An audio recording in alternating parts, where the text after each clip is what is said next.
In this video I am going to talk about the Grand i10 diesel model. As you can see from the badging, it is CRDI, and moreover it is a special edition of the Grand i10, as you can see from the graphics outside.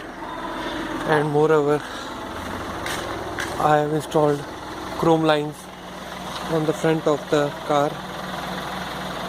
so I think it looks much better. This is the special edition of the Grand i10 Sports model. The interiors are also different from the other sports model, as you can see for yourself. And special touchscreen infotainment system is also provided with this limited edition, as you can see, but it is not having navigation system inbuilt. And moreover, you can see the interiors is of different colors. So these are the things that are different in the special anniversary edition of the car. Moreover, as it is sports model, it is not having automatic climate control. And in this video basically I want to give you the review of the diesel variant of the Hyundai Grand i10, because I know most it's not that much of a new model, but as the prices of the Grand i10 is quite competitive these days, so most of the people are looking to get hands on the Grand i10 instead of Maruti Suzuki Swift. So basically some people are having confusions whether we should buy the Grand i10 with diesel, or in general those users that have not used diesel cars, so if they want to switch to the diesel car and the Grand i10 would be their first car, so they are obviously quite confused whether to go for the petrol or the diesel version. As I have choose the diesel version, and I have driven the car, as you can see, 4,183 kilometers. And after driving this amount of kilometers, I can give you a good idea about how the engine performs, and how the mileage car delivers, and how are the promised fuel economy figures, and whether they actually match with the real world figures or not. So basically, if I talk about this model, the noise levels are very much top notch. So basically you won't feel that much of a sound in the cabin inside, whether it is diesel engine or petrol.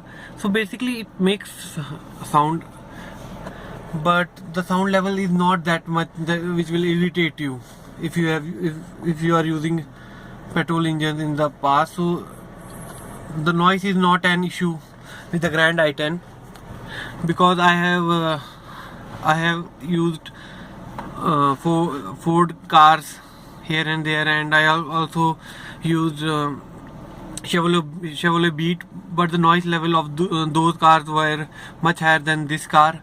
And if we talk about the fuel economy, as you know, the company claims 24 kmpl figures for this car, but I can tell you that I have driven this car in the moderate roads, like sometimes I go to highway, and sometimes mostly I drive in the city only.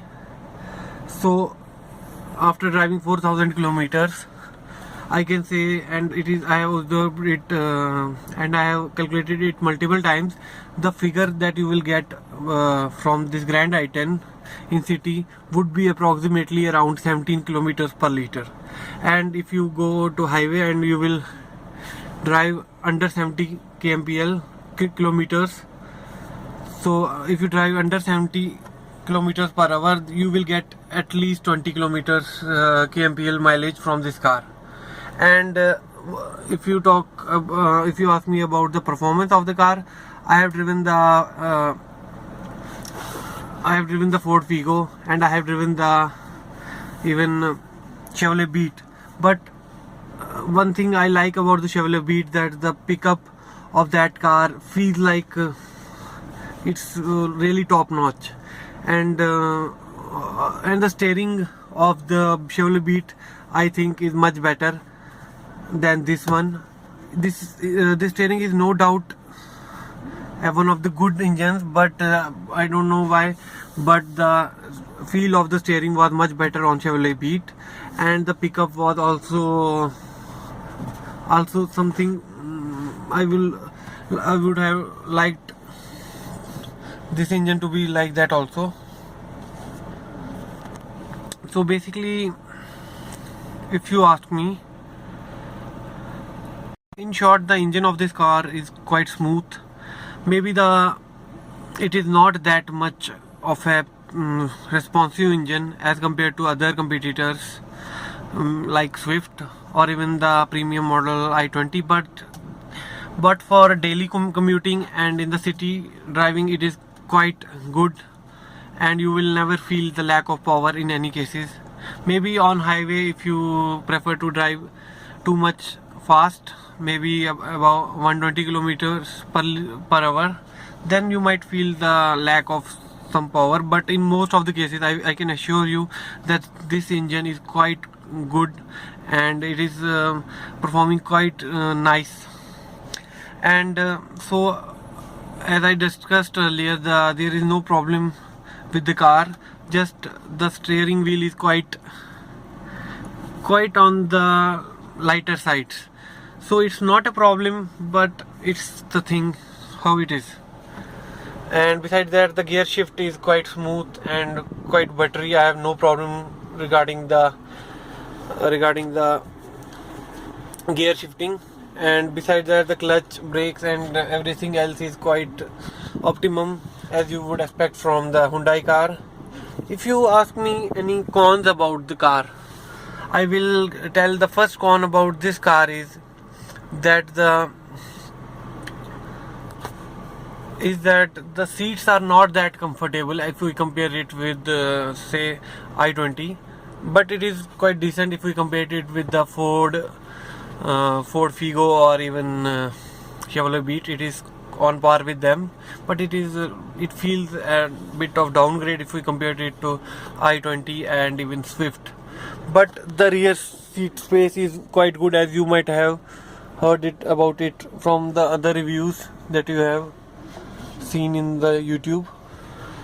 So the first con I told you about is the seat. It is not that much comfortable, and besides that, I didn't find any con with the car itself.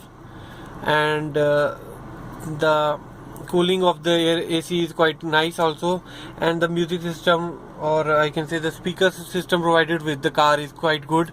You don't need to upgrade it from the market itself. So if you are looking for a car under 7 lakh rupees, you can definitely go for it. But if you can stretch your budget to 8.5 lakh and want a diesel car, then you can go for i20. So if you have any query regarding this car or even diesel car from Hyundai in general, you can write them in comment section below, and I will surely reply to that. And if you are new to my channel, as my channel is already new, so do subscribe to my channel. So thanks for watching. Bye bye.